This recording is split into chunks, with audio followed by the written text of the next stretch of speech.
بسم اللہ الرحمن الرحیم۔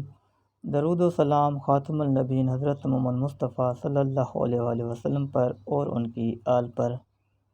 حضور نبی کریم صلی اللہ تعالیٰ علیہ وآلہ وسلم ایک دن اپنے چند جان نثاروں کے حلقے میں تشریف فرما تھے کہ نہایت بے ڈول جسم اور پدرے چہرے مہرے کے ایک سیاہ فام شخص ڈرتے جھجکتے آپ صلی اللہ تعالیٰ علیہ وآلہ وسلم کی خدمت میں حاضر ہوئے اور عرض کیا، یا رسول اللہ صلی اللہ علیہ وآلہ وسلم، جیسا کہ آپ دیکھ رہے ہیں میں نہایت بدصورت اور سیاہ فام آدمی ہوں۔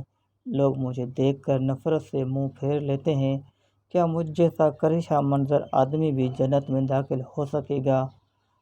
حضور اکرم صلی اللہ تعالیٰ علیہ وآلہ وسلم نے ان پر لطف کرم سے بھرپور نظر ڈالی اور فرمایا، اس ذات کی قسم جس کے قبضہ قدرت میں میری جان ہے، تمہیں تمہاری بدصورتی اور سیاہ رنگ جنت میں داخل ہونے سے ہرگز نہ روکے گی، لیکن شرط یہ ہے کہ اللہ سے ڈرو اور میری رسالت پر ایمان لاؤ۔ حضور صلی اللہ تعالیٰ علیہ وآلہ وسلم کا ارشاد سن کر ان صاحب کا چہرہ فرط مسرت سے چمک اٹھا اور ان کی زبان پر بے اختیار کلمہ شہادت جاری ہو گیا۔ سعادت اندوز اسلام ہونے کے بعد انہوں نے بارگاہ رسالت صلی اللہ تعالیٰ علیہ وآلہ وسلم میں عرض کیا، یا رسول اللہ صلی اللہ علیہ وآلہ وسلم، میرے حقوق کیا ہیں؟ فرمایا، تمہارے حقوق وہی ہیں جو دوسرے مسلمانوں کے ہیں، اور تم پر وہی فرائض ہیں جو دوسرے مسلمانوں کے ہیں، اور تم ان کے بھائی ہو۔ یہ سیاہ فام کم روح صاحب، جن کو اسلام لانے کے صلے میں خود امام انبیاء نبی اکرم صلی اللہ تعالیٰ علیہ وآلہ وسلم نے جنت کی بشارت دی، حضرت سعد الاسود رضی اللہ تعالیٰ عنہ تھے۔ حضرت سعد الاسود رضی اللہ تعالیٰ عنہ کا اصل نام تو سعد تھا، لیکن ان کی غیر معمولی سیاہ رنگت کی وجہ سے لوگ ان کو سعد الاسود یا اسود کہا کرتے تھے۔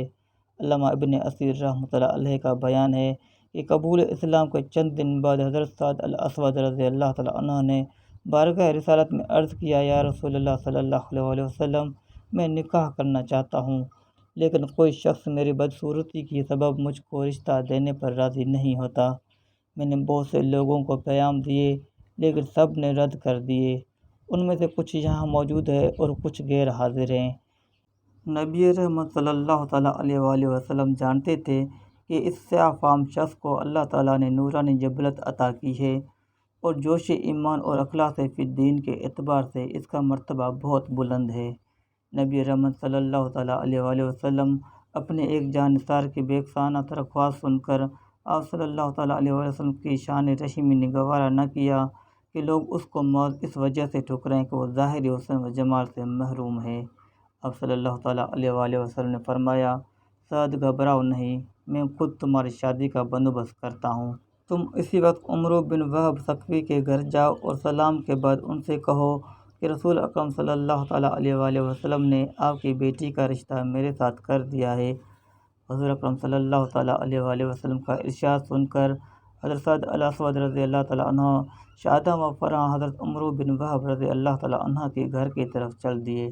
حضرت عمرو بن وہب ثقفی رضی اللہ تعالیٰ عنہ نئے نئے مسلمان ہوئے تھے اور ابھی ان کے مزاج میں زمانے جہالت کی درشتی موجود تھی۔ حضرت سعد رضی اللہ تعالیٰ عنہ نے ان کے گھر پہنچ کر انہیں نبی کریم صلی اللہ تعالیٰ علیہ وآلہ وسلم کے فرمان سے مطلع کیا تو ان کو بڑی حیرت ہوئی کہ میری ماہ پیکر ذہین و فتین لڑکی کی شادی ایسے کریشہ منظر شخص سے کیسے ہو سکتی ہے۔ انہوں نے سوچے سمجھے بغیر حضرت سعد رضی اللہ تعالیٰ عنہ کا پیام رد کر دیا اور بڑی سختی کے ساتھ انہیں واپس جانے کے لیے کہا۔ سعادت مند لڑکی نے حضرت سعد رضی اللہ تعالیٰ عنہ اور اپنے باپ کی گفتگو سن لی تھی۔ جو ہی حضرت سعد رضی اللہ تعالیٰ عنہ واپس جانے کے لیے مڑے، وہ لپک کر دروازے پر آئی اور آواز دی، اے اللہ کے بندے، واپس آؤ! اگر واقعی رسول اکرم صلی اللہ تعالیٰ علیہ وآلہ وسلم نے تمہیں بھیجا ہے تو میں بخوشی تمہارے ساتھ شادی کے لیے تیار ہوں۔ اس بات سے اللہ اور اس کا رسول صلی اللہ تعالیٰ علیہ وآلہ وسلم راضی ہیں، میں بھی اس پر راضی ہوں۔ اس اثنا میں حضرت سعد رضی اللہ تعالیٰ عنہ آگے بڑھ چکے تھے۔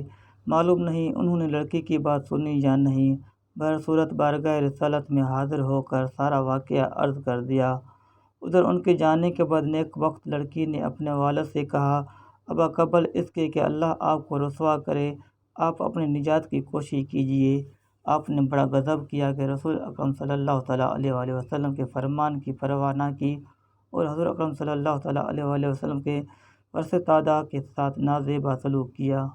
عمرو بن وہب رضی اللہ تعالیٰ عنہ نے لڑکی کی بات سنی تو اپنے انکار پر سخت پشیمان ہوئے اور ڈرتے ہوئے بارگاہ نبوی میں حاضر ہوئے۔ حضور پاک صلی اللہ تعالیٰ علیہ وآلہ وسلم نے ان کو دیکھ کر فرمایا، تم ہی نے میرے بھیجے ہوئے آدمی کو لوٹایا تھا۔ عمر بن وہب رضی اللہ تعالیٰ عنہ نے عرض کیا، یا رسول اللہ صلی اللہ علیہ وآلہ وسلم، بے شک میں نے اس آدمی کو لوٹایا تھا، لیکن یہ غلطی لا علمی میں سرزد ہوئی۔ میں اس شخص سے واقف نہ تھا، اس لیے اس کی بات کا اعتبار نہ کیا اور اس کا پیغام نامنظور کر دیا۔ خدا کے لیے مجھے معاف فرما دیجیے، مجھے اپنی لڑکی کی شادی اس شخص سے بصر و چشم منظور ہے۔ حضور صلی اللہ تعالیٰ علیہ وآلہ وسلم نے حضرت عمر بن وہب رضی اللہ تعالیٰ عنہ کا عذر قبول فرمایا اور حضرت سعد الاسود رضی اللہ تعالیٰ عنہ سے مخاطب ہو کر فرمایا، سعد، میں نے تمہارا عقد بنت عمر بن وہب سے کر دیا، اب تم اپنی بیوی کے پاس جاؤ۔ نبی رحمت صلی اللہ تعالیٰ علیہ وآلہ وسلم کا ارشاد سن کر حضرت سعد رضی اللہ تعالیٰ عنہ کو بے حد مسرت ہوئی۔ بارگاہ نبی صلی اللہ تعالیٰ علیہ وآلہ وسلم سے اٹھ کر سیدھے بازار گئے اور ارادہ کیا کہ نوبیاہتا بیوی کے لیے کچھ تحائف خریدے۔